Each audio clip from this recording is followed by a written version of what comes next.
সম্মানিত দিনী ভাই ও বোন, বৃহস্পতিবারের দিন শেষ হওয়ার পরে যেই রাতটি শুরু হয় এই রাতকে বলা হয় শুক্রবারের রাত তথা জুমার রাত। এই রাত সম্পর্কে পবিত্র হাদিসের মধ্যে এসেছে, আল্লাহ নবী সাল্লাল্লাহু আলাইহি ওয়াসাল্লাম বলেছেন, আল্লাহ তাআলার কাছে 5টি রাত সবচাইতে বেশি দামি, সবচাইতে সম্মানিত, সবচাইতে বেশি গুরুত্বপূর্ণ। আর এই 5টি রাতের মধ্যে একটি রাত হলো পবিত্র শুক্রবার তথা জুমার রাত। সুবহানাল্লাহ। সম্মানিত দিনী ভাই বোন, নবীজি বলেছেন এই রাতের একটি সময় আল্লাহ তাআলা বান্দার অতি নিকটে চলে আসেন তথা প্রথম আসমানে চলে আসেন। এসে প্রত্যেকটি বান্দা বান্দির নাম ধরে ধরে এইভাবে ডাকতে থাকেন আর বলতে থাকেন, ও আমার বান্দা, কে আছো ক্ষমা প্রার্থী, আমার কাছে ক্ষমা চাইবে, আমি তোমার সমস্ত গুনাহ খাতা ক্ষমা করে দিব। কে আছো অভাবগ্রস্ত, আমার কাছে রিজিক চাইবে, আমি তোমাকে বৃষ্টির মতো রিজিক দান করিব। কে আছো ঋণগ্রস্ত, আমার কাছে সাহায্য চাইবে, তোমার সমস্ত ঋণ কুদরতিভাবে পরিশোধ করে দিব। কে আছো কঠিন রোগে আক্রান্ত, আমার কাছে শেফা চাইবে, তোমার সমস্ত রোগ ভালো করে দিব। কে আছো সন্তানাদি হয় না, আমার কাছে সন্তান চাইবে, আমি তোমাকে নেককার সলিহিন সন্তান দান করিব। ও আমার বান্দা, ও আমার বান্দি, কে আছো কার কি প্রয়োজন, আমার কাছে চাইবে, তোমার সমস্ত চাওয়াকে আজ পূরণ করে দিব। সুবহানাল্লাহ। সম্মানিত দিনী ভাই ও বোন, আর সে সময়টি হলো তাহাজ্জুদ নামাজের সময়। এই সময় ঘুম থেকে উঠে তাহাজ্জুদ নামাজ পড়ে নবীজির শিখানো একটি ছোট্ট তাসবিহের আমল যদি করতে পারেন, আপনার কপাল খুলে যাবে, ভাগ্য পরিবর্তন হয়ে যাবে, জীবনের সমস্ত গুনাহ খাতা ক্ষমা হয়ে যাবে, সকল অভাব অনটন দুঃখ কষ্ট পেরেশানি বিপদ আপদ বালা মুসিবত সাথে সাথে দূর হয়ে যাবে। সুবহানাল্লাহ। এই আমল করে আপনি আল্লাহ তাআলার কাছে যা চাইবেন আল্লাহ তাআলা আপনাকে তাই দান করিবেন, যে দোয়াই করবেন সে দোয়াই কবুল করিবেন। সম্মানিত দিনী ভাই বোন, আর যদি এই রাতে তাহাজ্জুদ নামাজ পড়ে এই আমলটি করতে না পারেন, অথবা তাহাজ্জুদ নামাজের সময় ঘুম থেকে ওঠাটা আপনার জন্য কঠিন হয়ে যায়, তাহলে শুক্রবার দিনে আরেকটি সময় আছে, যেই সময়ের কথা পবিত্র হাদিসের মধ্যে উল্লেখ আছে। আল্লাহ নবী সাল্লাল্লাহু আলাইহি ওয়াসাল্লাম বলেছেন, এই সময় কোনো বান্দা কোনো বান্দি যদি আল্লাহ তাআলার কাছে কোনো কিছু চায়, আল্লাহ তাআলা তাকে কখনোই খালি হাতে ফিরিয়ে দেন না, অবশ্যই তার চাওয়াকে পূরণ করে থাকেন, তার দোয়াকে কবুল করে থাকেন। সুবহানাল্লাহ। সম্মানিত দিনী ভাই ও বোন আমার, অনেকেই আছেন অভাবগ্রস্ত, অনেকে ঋণগ্রস্ত, লক্ষ লক্ষ কোটি কোটি টাকা ঋণ করে ফেলেছেন, অনেক চেষ্টা করেছেন কিন্তু কোনোভাবে ঋণ পরিশোধ হচ্ছে না। আমি বলবো শুক্রবার দিনে অথবা রাতে যে কোনো সময় এই আমলটি করুন। আপনার ঋণের পরিমাণ যদি পাহাড় সমানও হয়ে থাকে, তবুও মহান আল্লাহ তাআলা কুদরতিভাবে আপনার সমস্ত ঋণ পরিশোধ করে দিবেন, সকল অভাব অনটন দুঃখ কষ্ট পেরেশানি বিপদ আপদ বালা মুসিবত দূর করে দিবেন। অনেকেই আছেন ব্যবসা বাণিজ্য করেন, কামাই রুজি করেন, কিন্তু উন্নতি হয় না, দিন দিন ক্ষতির মধ্যে পড়ে যাচ্ছেন, যেই দিকেই যান শুধু লোকসান হয়ে যায়। আবার অনেকেই আছেন যাদের রিজিকের দরজা একেবারে বন্ধ হয়ে গিয়েছে, এক সময় ছিল খুব ভালোভাবে চলতে পারতেন, অনেক টাকা ইনকাম করতে পারতেন, কিন্তু এখন যতই চেষ্টা করছেন কোনো লাভ হচ্ছে না, বারবার ব্যর্থ হয়ে যাচ্ছেন। এমনও হতে পারে আপনার সাথে কেউ শত্রুতা করে আপনাকে কালো জাদু বা ব্ল্যাক ম্যাজিকের মাধ্যমে শয়তানের চক্রান্ত দ্বারা আপনাকে আক্রান্ত করে ফেলেছে, কোনোভাবে সফল হতে পারছেন না, আপনি বারবার ব্যর্থ হয়ে যাচ্ছেন। আমি বলবো শুক্রবার দিনে অথবা রাতে যে কোনো সময় এই আমলটি করুন, সমস্ত শয়তানের সকল জাদু কুমন্ত্রণা ব্যর্থ হয়ে যাবে, আল্লাহ তাআলার সাহায্য এবং কুদরত সফল হয়ে যাবে। সুবহানাল্লাহ। আবার অনেকে আছেন কঠিন রোগে আক্রান্ত, কোনোভাবে সুস্থ হতে পারছেন না, লক্ষ লক্ষ টাকা খরচ করে ফেলেছেন কিন্তু রোগ ভালো হচ্ছে না। এমনও হতে পারে আপনার সাথে কেউ শত্রুতা করে আপনাকে অসুস্থ করে রেখেছে, কালো জাদু এবং ব্ল্যাক ম্যাজিকের মাধ্যমে আপনাকে কুফরি কালামের মাধ্যমে জাদু করে ফেলেছে। আপনি যদি এই আমলটি করতে পারেন, শয়তানের সমস্ত চক্রান্ত বৃথা হয়ে যাবে, আল্লাহ তাআলার কুদরত ও সাহায্য সফল হয়ে যাবে। সুবহানাল্লাহ। সম্মানিত দিনী ভাই ও বোন আমার, এই আমলটি কখন করিবেন, কিভাবে করিবেন? প্রত্যেকটি বিষয় আপনাদেরকে সুস্পষ্টভাবে বলে দিব। সকলেই গভীর মনোযোগ দিয়ে শুনবেন ইনশাআল্লাহ। এই আমলটি করার জন্য প্রথমে উত্তম রূপে ওযু করবেন। ওযুর পূর্বে ছোট্ট দুইটি বিষয় অবশ্যই লক্ষ্য করবেন। এক নাম্বার বিষয় হলো ওযুর পূর্বে ওযুর নিয়ত করা। অনেকে আছেন ওযুর পূর্বে নিয়ত কিভাবে করতে হয় এই বিষয়টি জানেন না, অথচ কিতাবের মধ্যে এসেছে ওযুর পূর্বে নিয়ত না করিলে ওযু পরিপূর্ণ হয় না, ওযু সহিহ হয় না। সম্মানিত দিনী ভাই বোন, ওযু পরিপূর্ণ এবং সহিহ হওয়ার জন্য অবশ্যই প্রত্যেক ওযুর পূর্বে আপনি আপনার মনে মনে সংকল্পনা করিবেন, এই ধারণা করবেন যে এখন আমি আল্লাহ তাআলার সন্তুষ্টির জন্য ওযু করার নিয়ত করছি, তাহলে আপনার ওযুর নিয়ত হয়ে যাবে। অতঃপর বিসমিল্লাহির রহমানির রহিম পাঠ করে ওযু আরম্ভ করবেন।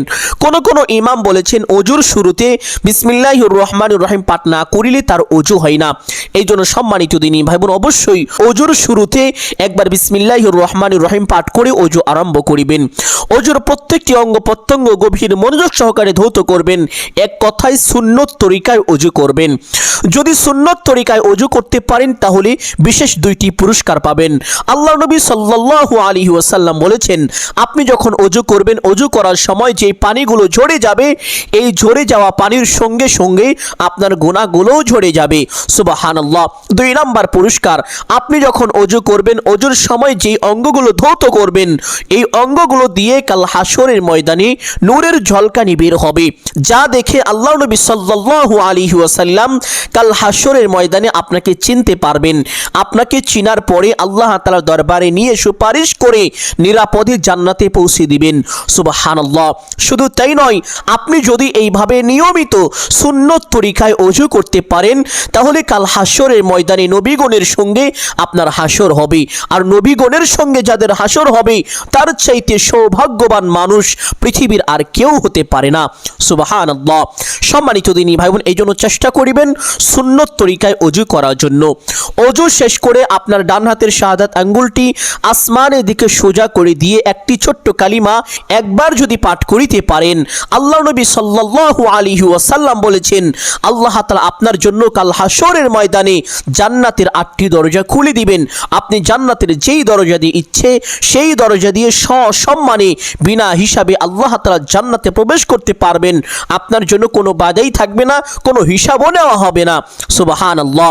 সম্মানিত দিনী ভাই বোন, আপনি যদি চান আপনার জান্নাতে যাওয়ার পথ অতি সহজ হোক, সুগম হোক, তাহলে অবশ্যই প্রত্যেক ওযুর পরে ছোট্ট কালিমাটি একবার এইভাবে পাঠ করিবেন, আশহাদু আল্লা ইলাহা ইল্লাল্লাহু ওয়াহদাহু লা শারীকা লাহ ওয়া আশহাদু আন্না মুহাম্মাদান আবদুহু ওয়া রাসূলুহু। কালিমাটি পাঠ করা শেষ করে একটি পবিত্র স্থানে চলে যাবেন, গিয়ে কিবলামুখী হয়ে দাঁড়িয়ে আল্লাহ তাআলার সন্তুষ্টির জন্য কমপক্ষে 2 রাকাত তাহাজ্জুদ নামাজ পড়বেন। আর যদি এই আমলটি শুক্রবার দিনে আসরের নামাজের পরে করেন তাহলে কিভাবে করবেন তাও আপনাদেরকে বলে দিব ইনশাআল্লাহ। একটু ধৈর্য ধরে সম্পূর্ণ আলোচনাটি শুনবেন এবং ভিডিওটি ব্যাপকভাবে শেয়ার করে লক্ষ কোটি মুসলমান মা ও বোন, দিনী ভাই ও বাবাদের নিকট পৌঁছে দিবেন। এতে সদকায়ে জারিয়ার সওয়াব পাবেন। সম্মানিত দিনী ভাই ও বোন আমার, তাহাজ্জুদ নামাজ কিভাবে পড়তে হয়, কোন কোন সূরা দিয়ে পড়তে হয়, নিয়ত কিভাবে করতে হয়, এই নামাজের মধ্যে কখন কোন দোয়া কতবার পাঠ করতে হয়, এই বিষয়গুলো অনেকেই জানেন না। সংক্ষেপে অল্প সময়ের ভিতরে প্রত্যেকটি বিষয় আপনাদেরকে বলে দিব। সকলেই গভীর মনোযোগ দিয়ে আলোচনাটি শুনতে থাকুন। সম্মানিত দিনী ভাই ও বোন আমার, তাহাজ্জুদ নামাজ পড়ার জন্য প্রথমে কিবলামুখী হয়ে দাঁড়াবেন। দাঁড়িয়ে তাহাজ্জুদ নামাজের আরবি নিয়তটি যারা পারেন আরবিতে নিয়ত করবেন, আর যারা আরবি নিয়তটি পারেন না তারা বাংলায় এইভাবে নিয়ত করবেন। নিয়ত 2 শ্রেণীর মানুষের জন্য 2 ভাবে করতে হয়। অনেকেই এই বিষয়টি জানেন না, আজকে আপনাদেরকে ক্লিয়ার করে বলে দিচ্ছি। সম্মানিত দিনী ভাই বোন, ধরুন আপনি নিয়মিত তাহাজ্জুদ নামাজ পড়েন, তাহলে আপনার জন্য নিয়তটি হবে একরকম। আবার যদি আপনি মাঝে মধ্যে অনিয়মিত তাহাজ্জুদ নামাজ পড়েন তাহলে নিয়তটি আপনার জন্য হবে ভিন্ন রকম। বিষয়টি লক্ষ্য করতে হবে। যারা নিয়মিত তাহাজ্জুদ নামাজ পড়েন তারা নিয়তটি এইভাবে করবেন, আমি কিবলামুখী হয়ে আল্লাহ তাআলার সন্তুষ্টির জন্য 2 রাকাত তাহাজ্জুদের সুন্নত নামাজ পড়িতেছি।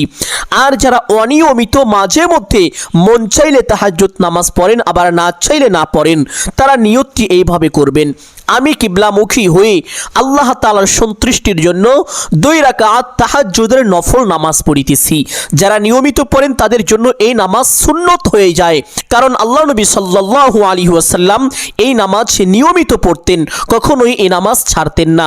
তবে যদি এরকম হয়ে থাকে যে আপনি নিয়মিতই এই নামাজ পড়েন কিন্তু মাঝে মধ্যে অনিচ্ছাকৃতভাবে ছুটে যায়, এর জন্য আপনি কষ্ট পেয়ে থাকেন, তাহলেও আপনি সুন্নতের নিয়ত করবেন, তবুও এটা আপনার জন্য সুন্নত হয়ে যায়। আর যদি এরকম হয় যে আপনি ইচ্ছাকৃতভাবে মাঝে মধ্যে এই নামাজ পড়েন, নিয়মিত পড়েন না, তাহলে এই নামাজটা আপনার জন্য নফল হয়ে যায়, আপনি নফলের নিয়ত করবেন। আশা করি বিষয়টি বুঝতে পেরেছেন। নিয়ত শেষ করে প্রত্যেক নামাজে হাত দুটি যেইভাবে উঠিয়ে থাকেন ঠিক সেভাবে উঠাবেন। হাত দুটি উঠানোর পরে প্রত্যেক নামাজে যেইভাবে সানা, আউযু বিল্লাহ, বিসমিল্লাহ, সূরা কিরাত পড়েন ঠিক একই রকম ভাবে পড়বেন। তাহাজ্জুদ নামাজ পড়ার জন্য আলাদা কোনো সূরা নেই। অন্যান্য নফল নামাজ যেই সূরা দিয়ে পড়েন, তাহাজ্জুদ নামাজ একই রকম ভাবে একই নিয়মে একই সূরা দিয়ে পড়বেন, কোনো সমস্যা নেই। সম্মানিত দিনী ভাই ও বোন আমার, তাহাজ্জুদ নামাজের সেজদায় মাথা রেখে কোনো দোয়া করা হলে সেই দোয়ার সাথে সাথে কবুল হয়ে যায়। আল্লাহ নবী সাল্লাল্লাহু আলাইহি ওয়াসাল্লাম তাহাজ্জুদ নামাজের সেজদায় অনেকগুলো দোয়া পড়তেন। কিছু কিছু ওলামা একরাম বলেছেন তাহাজ্জুদ নামাজের সেজদায় নিজের ভাষায় দোয়া করা যায়। আবার অধিকাংশ ওলামা একরামের মতে তাহাজ্জুদ নামাজের সেজদায় হোক বা যে কোনো নামাজের সেজদার মধ্যেই হোক না কেন বা নামাজের যে কোনো অংশেই হোক না কেন, নিজের ভাষায় কোনো কথাবার্তা বা কোনো দোয়া দরুদ পড়া যাবে না, এতে নামাজ নষ্ট হয়ে যাবে। যেহেতু অধিকাংশ ওলামা একরামের মত এটা, এজন্য আপনাদেরকে বলবো নিজের ভাষায় দোয়া না করে পবিত্র কোরআন এবং হাদিসে বর্ণিত যেই সকল দোয়া রয়েছে এই সকল দোয়ার মধ্যে আপনি যেই দোয়াটি পারেন, যেই দোয়াটির অর্থ খুবই ভালো, সেই দোয়াটি পড়বেন। আপনাদেরকে একটি দোয়ার কথা বলে দিব, যেই দোয়া আল্লাহ তাআলা পবিত্র কোরআনে নাজিল করেছেন। আর এই দোয়াটি যদি পাঠ করতে পারেন তাহলে আল্লাহ তাআলা আপনাকে দুনিয়া ও আখিরাতের প্রত্যেকটি জায়গায় প্রত্যেকটি কাজে সফলতা দান করবেন এবং কল্যাণ দান করবেন। সকল প্রকার ব্যর্থতা ও অবনতি থেকে নিজ কুদরতি হাতে হেফাজত করবেন। শয়তানের চক্রান্ত ব্যর্থ হয়ে যাবে, আল্লাহ তাআলার এই দোয়াটাই সফল হয়ে যাবে। সুবহানাল্লাহ। আর সেই দোয়াটি হলো সুবহানাকাল্লাহুম্মা রাব্বানা ওয়া বিহামদিকা আল্লাহুম্মা গফিরলি। সম্মানিত দিনী ভাই বোন, প্রথমে সেজদার তাসবিহ কমপক্ষে 3 বার, 5 বার বা 7 বার পাঠ করবেন। পাঠ করা শেষ করে প্রত্যেক সেজদার মধ্যে দোয়াটি 3 বার করে পাঠ করবেন। দোয়া পাঠ করা শেষ করে আল্লাহু আকবার বলে তারপরে মাথা উঠাবেন। আশা করি দোয়াটি কখন কিভাবে পাঠ করতে হবে বিষয়টি বুঝতে পেরেছেন। সম্মানিত দিনী ভাই বোন, এইভাবে চেষ্টা করবেন 2 রাকাত করে 8 অথবা 12 রাকাত তাহাজ্জুদ নামাজ পড়ার জন্য। যদি কষ্ট হয়ে যায় কমপক্ষে 2 রাকাত তাহাজ্জুদ নামাজ অবশ্যই আপনারা পড়বেন ইনশাআল্লাহ। তাহাজ্জুদ নামাজ শেষ করে সেই স্থানে বসে সর্বপ্রথম এই দুরূদ শরীফটি পাঠ করবেন। আল্লাহুম্মা সাল্লি আলা মুহাম্মাদিন আবদিকা ওয়া রাসূলিকা ওয়া আলাল মুমিনিনা ওয়াল মুমিনাতি ওয়াল মুসলিমিনা ওয়াল মুসলিমাতি। এই দুরূদটি কেন পাঠ করবেন? কিতাবের মধ্যে এসেছে এই দুরূদটি হলো ধন সম্পদ লাভের দুরূদ। এই দুরূদ বেশি বেশি পাঠ করলে ধন সম্পদে বৃদ্ধি হয় এবং কেউ যদি নিয়মিত এই দুরূদটি পাঠ করে তাকে আল্লাহ তাআলা গুপ্ত ধনের সন্ধান দিয়ে থাকেন। সুবহানাল্লাহ। আপনি যদি রাতারাতি ধনী হতে চান, গুপ্ত ধনের সন্ধান পেতে চান, তাহলে এই দুরূদটি নিয়মিত পাঠ করবেন। দুরূদটি আরো একবার পাঠ করছি, সহি শুদ্ধভাবে এভাবেই পাঠ করিবেন। আল্লাহুম্মা সাল্লি আলা মুহাম্মাদিন আবদিকা ওয়া রাসূলিকা ওয়া আলাল মুমিনিনা ওয়াল মুমিনাতি ওয়াল মুসলিমিনা ওয়াল মুসলিমাতি। দুরূদটি আমলের সময় কমপক্ষে 7 বার পাঠ করবেন। আর যদি এই দুরূদটি না পারেন, পাঠ করা কষ্ট হয়ে যায়, তাহলে যে কোনো একটি দুরূদ কমপক্ষে 7 বার পাঠ করবেন। পাঠ করা শেষ করে একটি ছোট্ট ইস্তেগফার পাঠ করবেন। যেই ইস্তেগফারের ব্যাপারে পবিত্র পবিত্র হাদিসের মধ্যে এসেছে, আল্লাহ নবী সাল্লাল্লাহু আলাইহি ওয়াসাল্লাম বলেছেন, যেই ব্যক্তি এই ইস্তেগফার বেশি বেশি পাঠ করে আল্লাহ তাআলা তার গুনাহ খাতা ক্ষমা করে দেন। তার সকল অভাব অনটন দুঃখ কষ্ট পেরেশানি বিপদ আপদ বালা মুসিবত তার যত সংকট আছে সমস্ত সংকট আল্লাহ তাআলা কুদরতিভাবে দূর করে দেন। সুবহানাল্লাহ। শুধু তাই নয়, নবীজি আরো বলেন, যেই ব্যক্তি এই ইস্তেগফার বেশি বেশি পাঠ করে আল্লাহ তাআলা তাকে এমন এমন জায়গা থেকে রিজিক দান করেন যা সে কখনো কল্পনাও করতে পারে না। সুবহানাল্লাহ। সম্মানিত দিনী ভাই বোন, অনেকে চাকরি খুঁজছেন, চাকরির ব্যবস্থা হচ্ছে না, উঠতে বসতে চলতে ফিরতে এই ছোট্ট দুরূদটি এবং দুরূদের সাথে এই ইস্তেগফারটি বেশি বেশি পাঠ করতে থাকেন। দেখুন আল্লাহ তাআলা অতি দ্রুত আপনাকে ভালো চাকরির ব্যবস্থা করে দিবেন। বিশেষ করে আপনি যখন চাকরির ইন্টারভিউ দেওয়ার জন্য যাবেন, যাওয়ার পথে প্রথমে কয়েকবার দরুদ শরীফ পাঠ করবেন, অতঃপর ইস্তেগফার পাঠ করবেন, অতঃপর দরুদ শরীফ পাঠ করবেন, অতঃপর ইস্তেগফার পাঠ করবেন। পুরো রাস্তাটাই এইভাবে এই আমলটি করতে করতে যাবেন। দেখবেন আল্লাহ তাআলা আপনার জন্য এই চাকরিটাকে সহজ করে দিবেন, চাকরির ব্যবস্থা করে দিবেন। সুবহানাল্লাহ। অত্যন্ত পরীক্ষিত একটি আমল। সম্মানিত দিনী ভাই বোন, আমলের সময় ছোট্ট ইস্তেগফারটি কমপক্ষে 7 বার এইভাবে পাঠ করিবেন। আস্তাগফিরুল্লাহাল্লাযী লা ইলাহা ইল্লা হুয়াল হাইয়ুল কাইয়্যুম ওয়া আতুবু ইলাইহি। যদি এই ইস্তেগফারটি পাঠ করা কষ্ট হয়ে যায়, পাঠ করিতে না পারেন, তাহলে এই ছোট্ট ইস্তেগফারটি পাঠ করবেন। আস্তাগফিরুল্লাহ। ইস্তেগফারটি পাঠ করা শেষ করে রিজিকের বাধা, জীবনের বাধা, সংসারের বাধা, যত রকমের বাধা আছে সমস্ত বাধা কাটার জন্য নবীজি সাল্লাল্লাহু আলাইহি ওয়াসাল্লামকে একবার জাদু করা হয়েছিল। নবীজি সাল্লাল্লাহু আলাইহি ওয়াসাল্লামকে যখন জাদু করা হয়েছিল, এই জাদু কাটার জন্য আল্লাহ তাআলা সূরা নাস এবং ফালাক নাজিল করেছিলেন। আর এই সূরা নাস এবং ফালাকের উসিলা করে মহান আল্লাহ তাআলা নবীজি সাল্লাল্লাহু আলাইহি ওয়াসাল্লামের শরীরে থাকা সেই জাদুকে ধ্বংস করে দিয়েছিলেন। এই জন্য সম্মানিত দিনী ভাই বোন, আপনাকে যদি কেউ জাদু দ্বারা আক্রান্ত করে থাকে, ক্ষতিগ্রস্ত করে থাকে, আপনাকে শয়তানের চক্রান্তের জালে আবদ্ধ করে থাকে, তাহলে আপনি যদি এই সূরা নাস এবং ফালাক এই নিয়মে পাঠ করিতে পারেন, তাহলে সমস্ত শয়তানের চক্রান্ত ধ্বংস হয়ে যাবে। সুবহানাল্লাহ। সম্মানিত দিনী ভাই বোন, সকলেই লক্ষ্য করুন, প্রথমে আউযু বিল্লাহি মিনাশ শাইতানির রাজিম, অতঃপর বিসমিল্লাহির রহমানির রহিম পাঠ করা শেষ করে একবার সূরা ফাতিহা শিফার নিয়তি আপনার শরীরে বা আপনার সংসার পরিবারে যত রকম রোগ আছে, যত রকম অসুস্থতা আছে, সমস্ত অসুস্থ এবং রোগ থেকে মুক্তি পাওয়ার জন্য এই সূরাটি একবার এইভাবে পাঠ করিবেন। আলহামদুলিল্লাহি রাব্বিল আলামিন আর রহমানির রহিম মালিকি ইয়াউমিদ্দিন ইয়াকা না'বুদু ওয়া ইয়াকা নাস্তাঈন ইহদিনাস সিরাতাল মুস্তাকিম সিরাতাল্লাযীনা আন'আমতা আলাইহিম গায়রিল মাগদুবি আলাইহিম ওয়ালাদ-দাল্লিন। অতঃপর একবার বলবেন আমিন, অতঃপর বলবেন বিসমিল্লাহির রহমানির রহিম, অতঃপর একবার সূরা ইখলাস এইভাবে পাঠ করবেন। কুল হুয়াল্লাহু আহাদ আল্লাহুস সামাদ লাম ইয়ালিদ ওয়া লাম ইউলাদ ওয়া লাম ইয়াকুল লাহু কুফুয়ান আহাদ। অতঃপর একবার সূরা ফালাক এইভাবে পাঠ করবেন। বিসমিল্লাহির রহমানির রহিম কুল আউযু বিরাব্বিল ফালাক মিন শাররি মা খালাক ওয়া মিন শাররি গাসিকিন ইযা ওয়াকাব ওয়া মিন শাররিন নাফাসাতি ফিল উকাদ ওয়া মিন শাররি হাসিদিন ইযা হাসাদ। অতঃপর একবার সূরা নাস পাঠ করবেন এইভাবে।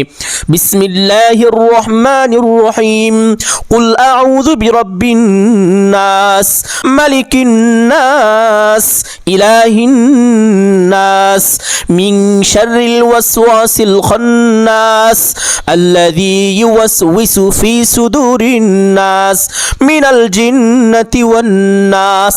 এই তিনটি সূরা এইভাবে পাঠ করবেন। 1 নম্বরে সূরা ইখলাস, 2 নম্বরে সূরা ফালাক, 3 নম্বরে সূরা নাস। তিনটি সূরা পাঠ করা শেষ করে একটি পবিত্র গ্লাস বা মগের মধ্যে কিছু পানি নেবেন। পানি নিয়ে সেই পানির মধ্যে একটি ফু দিবেন এইভাবে। ফু ফু দেওয়ার পরে আবার এই 3টি সূরা একবার এইভাবে পাঠ করবেন। পাঠ করা শেষ করে আবার পানির মধ্যে একটি ফু দিবেন। এইভাবে আরও একবার করে এই 3টি সূরা পাঠ করবেন। পাঠ করা শেষ করে পানির মধ্যে আরেকটি ফু দিবেন। মোট 3টি ফু দিবেন। ফু দেওয়ার পরে এই পানিগুলো আপনি পান করবেন। আপনার শরীরের মধ্যে যত রকমের জাদু, বান্টনা, শয়তানের চক্রান্ত লুকায়িত রয়েছে সমস্ত কিছু আল্লাহ তাআলা ধ্বংস করে দিবেন। অতঃপর আপনি যদি মনে করেন যে আপনার ঘরের মধ্যেও কেউ জাদুটোনা, বান বা কুফরি কালামের মাধ্যমে শয়তানের চক্রান্ত দ্বারা আবদ্ধ করে ফেলতে পারে, এটা যদি আপনার সন্দেহ হয়, যদি আপনার সাথে বারবার এমন হতে থাকে, আপনি যেদিকেই যান ব্যর্থ হয়ে যান, আপনার ঘরের মধ্যে টাকা ধরে রাখতে পারেন না, সম্পদ ধরে রাখতে পারেন না, নষ্ট হয়ে যায়, আপনার হাত ছাড়া হয়ে যায়, তাহলে আপনি আপনার ওই ঘরের মধ্যে এই পানিগুলো ছিটিয়ে দিবেন। অতঃপর আপনি এই পানিগুলো গোসলের পানির সাথে মিশিয়ে সেই পানি দ্বারা গোসল করে ফেলবেন। আল্লাহ তাআলা এই আমলের বরকতে আপনার ঘর, সংসার, পরিবার, বাড়ি থেকে সমস্ত চক্রান্ত ধ্বংস করে দিবেন, বিদায় করে দিবেন। সুবহানাল্লাহ। সম্মানিত দিনী ভাই বোন, এই আমলটি করার পরে প্রত্যেকদিন ফজরের নামাজের পরে যখন সূর্য উদিত হবে, আপনি পুরুষ যদি হয়ে থাকেন তাহলে মসজিদে গিয়ে জামাতের সাথে ফজরের ফরজ নামাজ পড়বেন। আর যদি মা বোন হয়ে থাকেন তাহলে ঘরে বা বাড়িতে ফজরের ফরজ নামাজ পড়তে পারেন। ফজরের ফরজ নামাজ শেষ করে যেখানেই পড়েন না কেন, নামাজ শেষ করে আপনার ঘরের মধ্যে চলে আসবেন। ঘরের মধ্যে এসে একটি পবিত্র স্থানে সুন্দরভাবে বসে পড়বেন। বসে সেই ছোট্ট দুরূদটি পাঠ করবেন 7 বার, যেই দুরূদটি বলেছিলাম। অতঃপর সেই ছোট্ট ইস্তেগফারটি 7 বার পাঠ করবেন। পাঠ করা শেষ করে নবীজির শেখানো একটি ছোট্ট তাসবিহ 100 বার পাঠ করবেন। পবিত্র হাদিসের মধ্যে এসেছে, একজন হতদরিদ্র, অসহায়, ঋণগ্রস্ত, গরিব সাহাবী আল্লাহ নবী সাল্লাল্লাহু আলাইহি ওয়াসাল্লামের দরবারে চলে আসলেন। এসে আরজ করলেন, ইয়া রাসূলুল্লাহ সাল্লাল্লাহু আলাইহি ওয়াসাল্লাম, দুনিয়া আমার উপরে পৃষ্ঠ প্রদর্শন করেছে, দুনিয়া আমার থেকে মুখ ফিরিয়ে নিয়েছে, আমি চরমভাবে অভাবগ্রস্ত, যেদিকেই যাই শুধু ব্যর্থ হয়ে যাই, কোনোভাবে সফল হতে পারি না, টাকা পয়সা কোনোভাবে আমি ধরে রাখতে পারি না, অনেক ঋণ করে ফেলেছি, ইয়া রাসূলুল্লাহ সাল্লাল্লাহু আলাইহি ওয়াসাল্লাম, আমি কি করব? নবীজি সাল্লাল্লাহু আলাইহি ওয়াসাল্লাম ওই সাহাবীকে বললেন, ও আমার সাহাবী, সেই তাসবিহ কি তুমি পারো না, যেই তাসবিহ ফেরেশতা ও মাখলুকের যার বরকতে তারা আল্লাহ তাআলার পক্ষ থেকে রিজিক পেয়ে থাকে? অতঃপর আল্লাহ নবী সাল্লাল্লাহু আলাইহি ওয়াসাল্লাম ওই সাহাবীকে তাসবিহটা শিখিয়ে দিলেন এবং বলে দিলেন, ও আমার সাহাবী, তুমি যদি প্রত্যেক দিন সকালে সূর্য ওঠার সময় এই তাসবিহটা 100 বার করে পাঠ করিতে পারো, শুনে রাখো, দুনিয়া অপমানিত হয়ে তোমার কাছে ধরা দিবে। সুবহানাল্লাহ। সাহাবী বাড়িতে চলে গেলেন, গিয়ে আমলটি করতে লাগলেন। অল্প কয়েকদিন পরেই দুনিয়া তার দিকে এমনভাবে আসতে লাগলো, তার সমস্ত অভাব অনটন দূর হয়ে গেল, ঋণগুলো পরিশোধ হয়ে গেল, এমনকি তার উপরে যাকাত পর্যন্ত ফরজ হয়ে গিয়েছিল। এক পর্যায়ে যখন তার ঘরে বাড়িতে টাকা পয়সা, ধন সম্পদ রাখার মতো জায়গা পর্যন্ত ছিল না, অতঃপর অপারগ হয়ে সাহাবী আল্লাহ নবী সাল্লাল্লাহু আলাইহি ওয়াসাল্লামের দরবারে চলে আসলেন। এসে আরজ করলেন, ইয়া রাসূলুল্লাহ সাল্লাল্লাহু আলাইহি ওয়াসাল্লাম, আপনি আমাকে যে আমলটি শিখিয়েছিলেন এই আমলটি আমি করেছি, অল্প কয়েকদিনের ভিতরেই আল্লাহ তাআলা আমাকে এত ধন সম্পদ দান করেছেন, দুনিয়া আমার দিকে এমনভাবে আসছে, আমি কোথায় রাখবো, কোথায় জায়গা দিব, জায়গা পর্যন্ত নাই। নবীজি বললেন, ও আমার সাহাবী, আল্লাহ তোমাকে কেনই বা দিবে না? আল্লাহ তো এই তাসবিহের বরকতে সমস্ত মাখলুককে রিজিক দিয়ে থাকেন। সুবহানাল্লাহ। আমাকে, আপনাকে, দুনিয়ার যত সৃষ্টিকুল আছে সমস্ত সৃষ্টিকুলকে, এমনকি ফেরেশতাদেরকেও আল্লাহ তাআলা এই তাসবিহের মাধ্যমে রিজিক দান করেন। সুবহানাল্লাহ। আর সেই তাসবিহটা হলো সুবহানাল্লাহি ওয়া বিহামদিহি সুবহানাল্লাহিল আলিয়্যিল আযীম ওয়া বিহামদিহি আস্তাগফিরুল্লাহ। এই ছোট্ট তাসবিহটা এইভাবে 100 বার পাঠ করিবেন। পাঠ করা শেষ করে আবার সেই দুরূদ শরীফটা 7 বার পাঠ করবেন। পাঠ করা শেষ করে মোনাজাত করবেন এইভাবে, আল্লাহ আলহামদুলিল্লাহি রাব্বিল আলামিন ওয়াসসালাতু ওয়াসসালামু আলা সাইয়্যিদিল আম্বিয়া ওয়াল মুরসালিন। এই দুইটি বাক্য বলার পরে আপনার যা কিছু প্রয়োজন সমস্ত কিছু আল্লাহ তাআলার কাছে চাইবেন। চাওয়া শেষ করে একবার বলবেন, হে আল্লাহ, আপনার হাবিবের উসিলা করে আমার দোয়া মুনাজাত কবুল আর মঞ্জুর করে নিন। অতঃপর তিনবার বলবেন আমিন আমিন আমিন বিরহমাতিকা ইয়া আরহামার রাহিমিন। মুনাজাত শেষ করে একবার পড়বেন সাল্লাল্লাহু আলাইহি ওয়াসাল্লাম। সাথে সাথে আপনার দোয়া আল্লাহ তাআলার আরশে আযমে পৌঁছে যাবে, আপনার দোয়া কবুল আর মঞ্জুর হয়ে যাবে। এইভাবে যদি আমলটি করতে পারেন, আপনার অভাবের পরিমাণ যদি পুরো দুনিয়া সমানও হয়ে থাকে তবুও তা দূর হয়ে যাবে।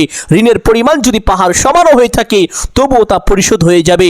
গুনাহের পরিমাণ যদি সমুদ্রের ফেনারাশিও হয়ে থাকে, নবীজি বলেছেন তবুও তা ক্ষমা হয়ে যাবে। সুবহানাল্লাহ। এক কথায় এই আমল করে আপনি যা চাইবেন আল্লাহ তাআলা আপনাকেই তাই দান করিবেন। সম্মানিত দিনী ভাই বোন, আমি আশা করছি আজকের এই আমলটি আপনাদের সকলের জন্য অত্যন্ত গুরুত্বপূর্ণ এবং উপকারী ছিল। অতএব সকলকে বলবো সদকায়ে জারিয়ার উদ্দেশ্যে কমপক্ষে একটি হলেও শেয়ার করে দিবেন। যদি আলোচনাটি ভালো লাগে অবশ্যই ভিডিওতে একটি লাইক করবেন, কমেন্টে আমিন বলে দোয়ায় শরীক থাকবেন। যারা এই চ্যানেলের নতুন দর্শক রয়েছেন চেষ্টা করিবেন চ্যানেলটি সাবস্ক্রাইব করে রাখার জন্য। সকলের জন্য অন্তর থেকে দোয়া করি আল্লাহ তাআলা সকলকে ভালো রাখুন, সুস্থ রাখুন, জানে মালে কামায় রুজি ব্যবসা বাণিজ্যে প্রচুর পরিমাণ উন্নতি ও বরকত দান করুন। সকলেই বলি আমিন সুম্মা আমিন। আসসালামু আলাইকুম ওয়া রাহমাতুল্লাহি ওয়া বারাকাতুহু।